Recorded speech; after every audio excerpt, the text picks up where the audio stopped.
घर में कितनी तरह की कढ़ाई होती है और कौन सी कढ़ाई हमारे लिए हेल्दी है, कौन सी कढ़ाई हमें इस्तेमाल करनी चाहिए, इसके बारे में भी बहुत कन्फ्यूज़न है। सबसे पहले लोहे की कढ़ाई से बहुत पुराने समय से इस्तेमाल होती आ रही है और इसमें गुण भी बहुत होते हैं, लेकिन इसमें आप कोई भी चीज़ बनाते हैं इसे आपको तुरंत सब्जी तैयार हुई या दाल या जो भी आप बना रहे हैं निकालना होता है, वरना काली पड़ जाती है। लेकिन हेल्दी बहुत होती है, आयरन मिलता है। दूसरी ये भी बहुत चली थी हमारे यहाँ, तो इसे जहाज़ की कढ़ाई बोलते हैं।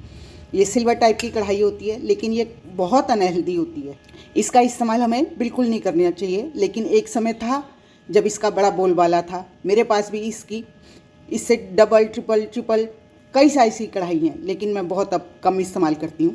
उसके बाद चला था नॉन स्टिक की कढ़ाई। बर्तन यूज़फुल होते हैं, लेकिन आजकल फिर से वही चला कि इनको यूज़ नहीं करना चाहिए, अनहेल्दी होते हैं, टॉक्सिक हो जाते हैं जब इनकी कोटिंग छूटने लगती है। मेरे पास इस तरह की कढ़ाई पैन भी बहुत हैं, लेकिन इसका इस्तेमाल मैंने आजकल बहुत कम कर दिया। लेकिन अब सवाल ये उठता है कि हम इस्तेमाल क्या करें। ऐसे ही पीतल की कढ़ाई मेरी कलई बोलते हैं ना जिसको, वो होने गई है, इसलिए इस समय मैं आपको दिखा नहीं पा रही।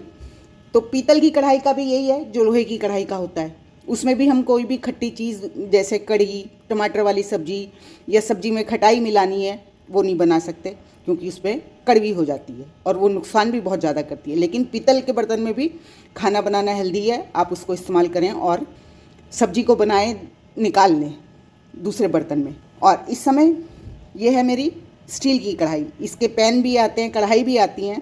ये ना तो नुकसान करती हैं और ना ही फ़ायदा करती हैं, मतलब ये इस्तेमाल में लानी चाहिए। और आजकल एक ये चला हुआ है ट्रेंड, कास्ट आयरन के बर्तन। कास्ट आयरन भी लोहे वाला ही काम करती है, लेकिन ये बहुत नाजुक होता है। इसको आपके हाथ से ये छूट गया तो समझो छूट गया, मतलब टूट जाता है। तो इसको बड़ी केयरफुल यूज़ करना होता है। और जैसे लोहे की कढ़ाई में हम बनाते हैं उसी तरह से हमें इसमें चीज़ें बना के तुरंत निकालनी होती हैं, वरना काली पड़ जाती हैं। अब मैं आपको दिखाती हूँ स्टील की कढ़ाई हम कैसे यूज़। ये देखिए, ये मैंने पैन रख दिया, इसे हम अच्छे से गर्म होने देते हैं। ये गर्म हो गया, अब इसमें मैं डालूँगी तेल। मुझे अचार डालना है तो मैंने उसके लिए तेल गर्म करना था, मैं आपको दिखाती हूँ। ये देखिए, तेल अच्छे से गर्म हो गया और इसको हम इस तरह से सारे में घुमाएंगे। अब आप इसमें कोई भी चीज़ बनाएं, आपकी बिल्कुल नहीं चिपकेगी। और एक छोटी सी टिप और, कि आप जब इस तरह की कढ़ाई या पैन इस्तेमाल करते हैं, हम छोंक लगाते हैं, हींग, जीरा, ये चीज़ें इस्तेमाल करते हैं। लेकिन इस तरह के छोंक लगाने में आपको क्या करना है, केवल धनिया डालना है और फिर अपनी सब्जी डालनी है, बिल्कुल नहीं चिपकेगी।